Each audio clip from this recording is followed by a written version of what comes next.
Okay, good morning, BSED Soxtad. I'm Mark Roman Frias, no? Isa ako sa mga magre-report or magde-demo next week. So, I made this video para bigyan kayo ng idea for my topic, which is my topic is all about the probability of a simple event. So, to give you an insight, what is probability? So, probability is a likelihood of an event will happen. So, meaning to say, it talks about the chance of an event that will to happen. So, when it comes to studying probability, it is a branch of mathematics telling us if an event will surely will happen or it will unlikely to happen. Or so, meaning to say, when it comes to probability, we are talking about the chance. But our chance here is calculated as a numeric into a number. Okay, so we calculate is using by means of representing it by number. So later on, makikita natin ano ba yung representation ng probability into a number. So what are the terminologies under the probability? So we have here the sample space. So when we say the sample space, so ito yung set ng lahat ng total possible outcomes. Ano ba yung mga pwedeng mangyari? Okay, so let's put it in a word na ano yung mga pwedeng pang mangyari sa loob ng isang event. Like for example, if we toss a coin or ayun nga, nag-toss tayo ng isang coin, ang mga total possible outcome niya ay ano? Meron lang siyang head at saka tail. So, ibig sabihin, ano po ibig sabihin yan? So, pwede na kapag finlip mo yung isang coin, pwedeng lumabas ay head or pwedeng lumabas ay tail. So, ito total natin siya. So, meron tayong two total possible outcomes. So, meaning to say, our sample space is head at saka tail. So, pagka sample space yung tinatanong natin, what is the sample space of flipping a coin? So, ang sample space na ilalagay natin is yung ito, yung head at saka tail. Pero pag tinanong na tayo, what is the number of the total possible outcome? So, meaning to say, number, yung hinihingi natin, ito total mo lang siya. Bibilangin mo lang kung ilan yung sample space mo. Meaning to, bibilangin mo lang kung ilan yung naging total possible outcome. So, meron tayong dalawa, which is head at saka tail. So, yun lang po yun. Okay? So, later magagamit din natin yung sample space. So, we also have experiment. So, ano po yung experiment? Yung experiment, yun yung ginagawa natin para mahanap yung probability ng isang bagay. Okay? So, like for example, flipping a coin or bumunot ka ng card sa isang bumunot ka ng baraha. So, yun yung experiment. Kasi, ito yung activity na ginawa natin. Okay? So, kumilos tayo or kumilos based dun sa ating problem. Okay? Then, pagkakuha natin sa isang experiment, merong lalabas na outcome. And ano yung outcome na yon? So, yung outcome natin is the result of an experiment. So, yung resulta or yung makukuha nating result from an experiment is what we call an outcome. Okay? So, let's put it on a problem. So, we have here problem number 1. What is the probability of getting ahead on flipping a coin? So, paano ba natin hahanapin yung numerical basis natin sa pagkuha ng getting ahead on by flipping the coin? So, we have here the formula which is read as P of E is equal to number of favorable outcomes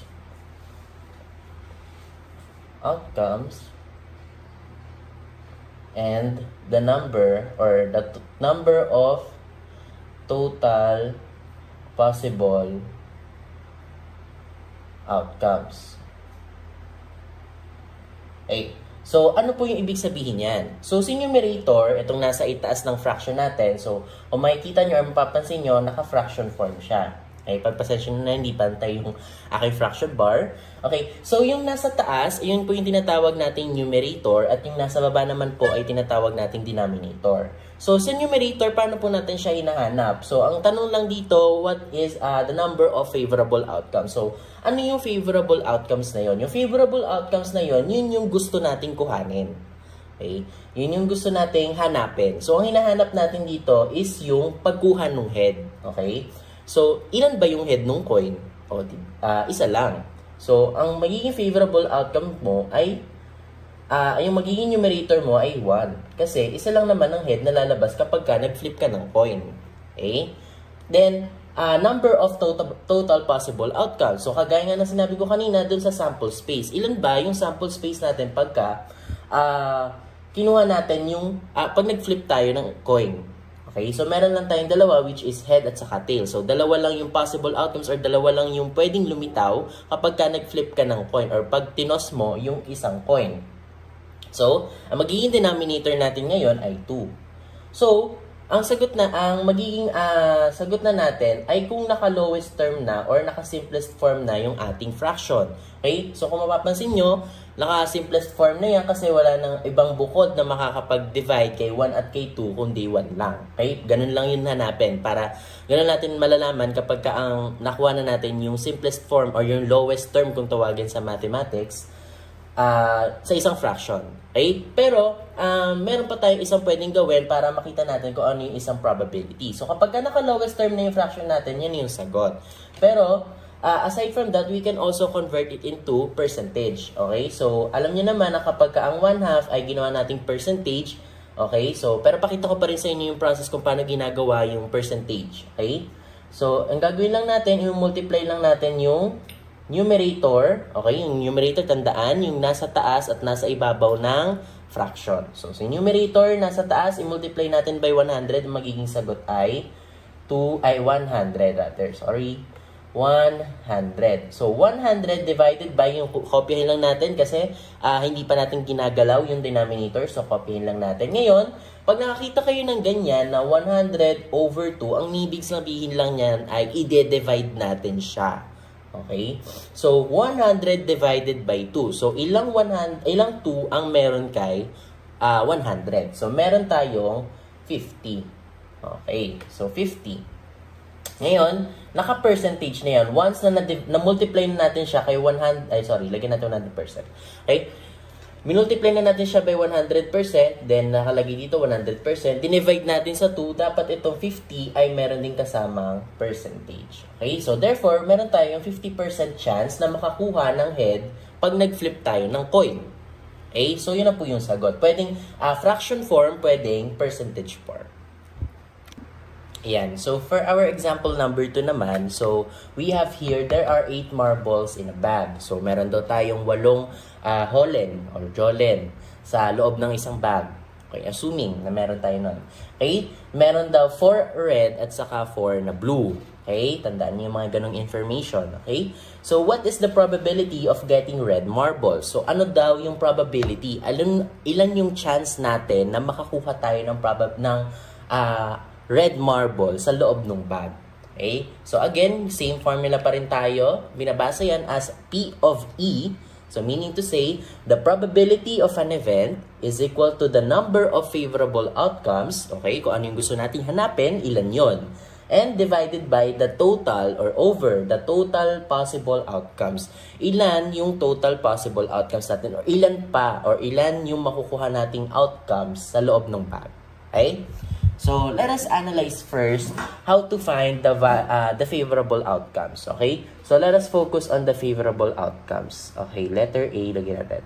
So, total number of favorable outcomes, yan po ay tinatawag natin. Pag nasa ibabaw ng fraction bar, ay tinatawag po natin numerator.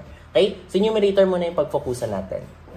Okay? So, number of favorable outcomes, sabi ko nga kanina, para mahanap si number of favorable outcomes, tinatanong niya lang po ilan yung gusto nating kuhanin dun sa bag. So, ang gusto lang naman natin kuhanin sa bag ay yung red marbles.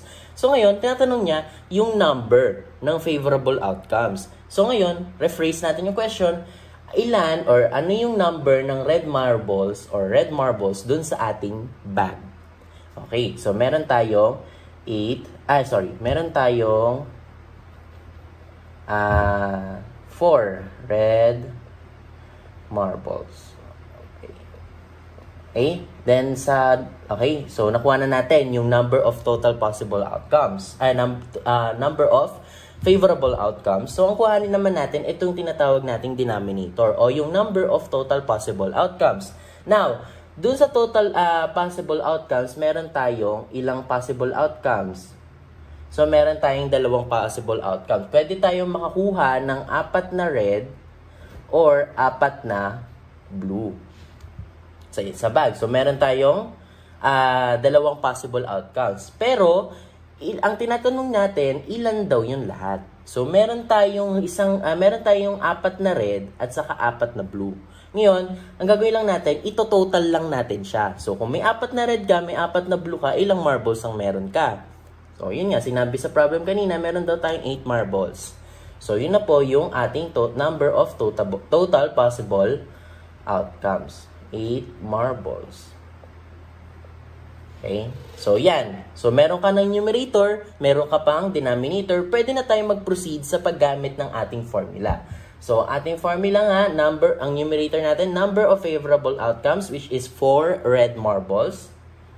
And, meron naman tayong number of total possible outcomes, meron tayong 8 marbles. So, 8. Lalagay natin sa denominator. Ngayon, i-analyze muna natin yung ating fraction. So, kung mapapansin nyo, pwede pa natin siyang i-simplest form o pwede pa natin siyang i-lowest term. Okay?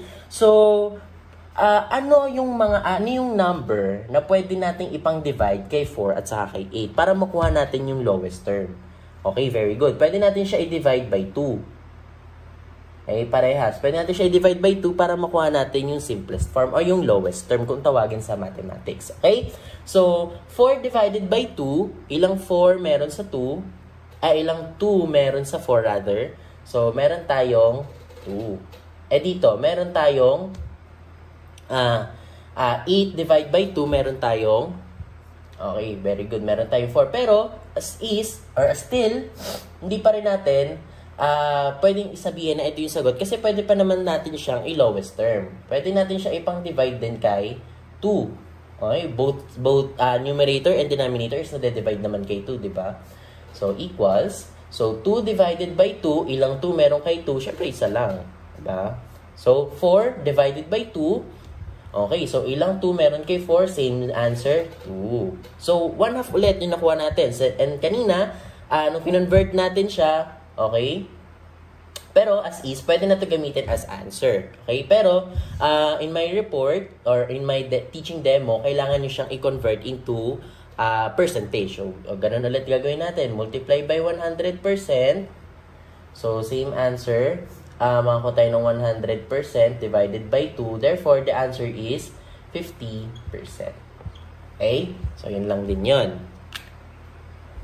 Okay? So, for our last problem, we have here, if we roll a dice, okay, pag nag-roll daw tayo ng dice, so yung dice na tinutukoy dito is yung 6 ang sides. Okay? What is the probability of getting a number less than 6? So, let us put it on a practice, no? Alamin muna natin, ano yung sample space natin. Okay? Mas madali kasi kung makita kapag inalam natin ano muna yung sample space natin. So, sa isang dice, meron tayong representations kung ilan yung dots. Okay? So, merong 1 dot rather, merong 2, merong 3, merong 4, merong 5, at saka merong 6. So, 1, 2, 3, 4, 5, 6. Okay? So, now, let us use our formula. So, P of E, number of favorable outcomes. So, focus on our numerator. So, P of E is number of favorable outcomes. So, tinatanong dyan, ano yung ating favorable outcomes? Yung pagkuha ng number na mas mababa kay 6. Okay, less than 6 eh. So, mas mababa na number kesa kay 6. So, ilang numbers yon? So, sa isang dice, meron tayong 6 na numbers. Okay? So, meron 1, 2, 3, 4, 5, at saka 6. So, kukunin lang natin yung mga numbers na mas mababa kay 6. So, which is 5, 4, 3, 2, at saka 1. So, ilan lahat yon? So, hindi ibig sabihin na pag nakakita ka agad ng number, ipag-a-add din natin sila. No? Hindi siya katulad ng problem kanina na ito kasi, representation to kung ilan yung dots dun sa dun sa ating dice. Yung kanina naman, yung tungkol dun sa mga marbles, representation, yung mga numbers doon, representation naman yun kung ilan yung marbles dun sa loob ng bags. So, okay? So, ito, hindi ito representation kung ilan yung dice. Okay? Representation to ilan yung dots. Pero, hindi naman natin siya kailangang i-add lahat. Okay? So, number of favorable outcomes, meron tayong 1, 2, 3, 4, at saka 5. So, meron tayong 5 favorable outcomes na makakakuha tayo ng number na mas mababa kay 6. Okay? So, pag ni-roll down natin yung dice, pwede tayong makakuha ng number 4, pwede tayong makakuha ng number 3, pwede tayong makakuha ng number 5, ganyan. And, doon naman sa ating denominator, number of total possible outcomes. So, meron tayo doon, sabi ko nga kanina, ito yung sample space natin. Ang gagawin lang natin, bibilangin lang natin lahat kung ilan yung nasa sample space natin. So, meron tayong 1, 2, 3, 4, 5, 6. So, meron tayong 6 numbers as a total number of possible outcomes. So, 6. Okay? So, let's put it on our formula. So, number of favorable outcomes, meron tayong 5. Tapos, number of total possible outcomes, meron tayong 6. So, therefore, the probability of getting a number less than 6 is 5/6. Okay? Yan na po yan.